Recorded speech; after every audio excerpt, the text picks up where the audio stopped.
Teeth clean, hair tidy, jewelry simple, shirt and blazer spotless. The normal workday considerations, the more important, as this was a significant one. Today, Brooke would meet Asher Jaffe, the big boss, the man in whose name she worked, the deity for whom she and her colleagues were intermediaries in the exalted task of giving away his earthly fortune. First impressions mattered. Union Square was thick with impatient 9-to-5ers.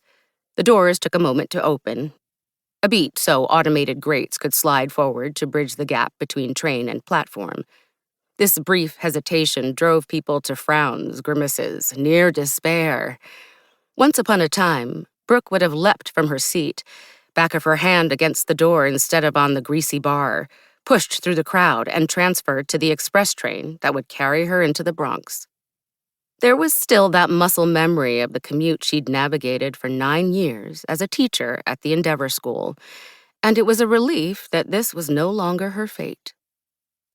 Brooke pulled limbs into herself as a heavy-set woman eased beside her. She lost sight of her own reflection as people filled the car. Commuters grasping for the bar took that opportunity to glance at wristwatches. They shuffled bags from one shoulder to the other. A muscular man wore a tank top that left his tawny nipples peeking out.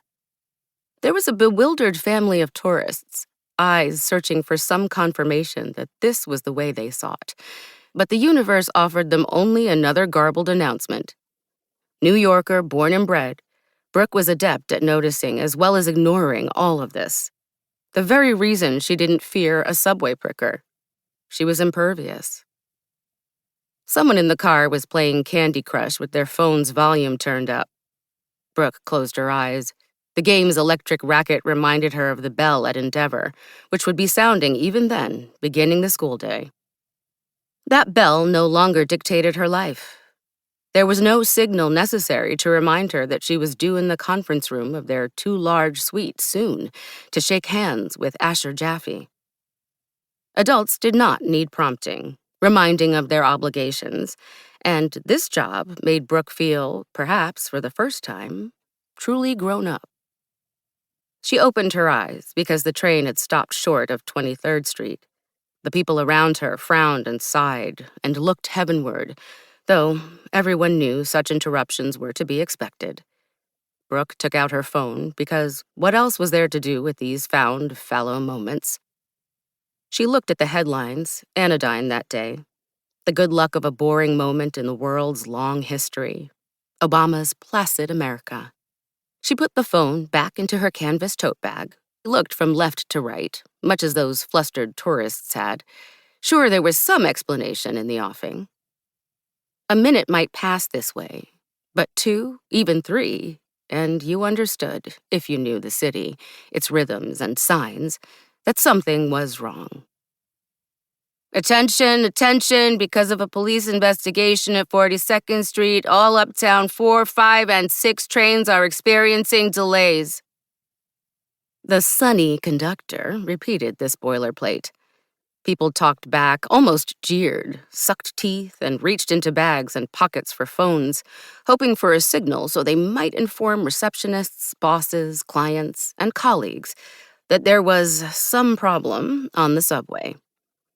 We are important people, they were saying, or hoping. But what could you do? This was life, and so it went. "It's that sicko," a woman seated opposite said to the woman beside her.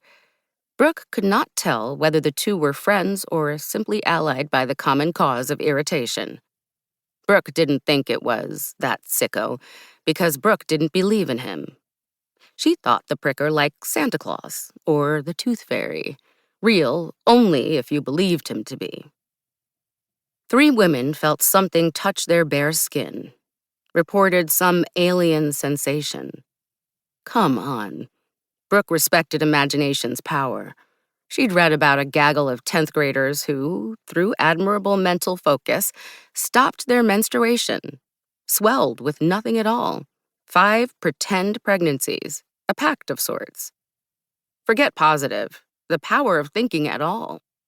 A nefarious, unseen man armed with a syringe? Give me a break.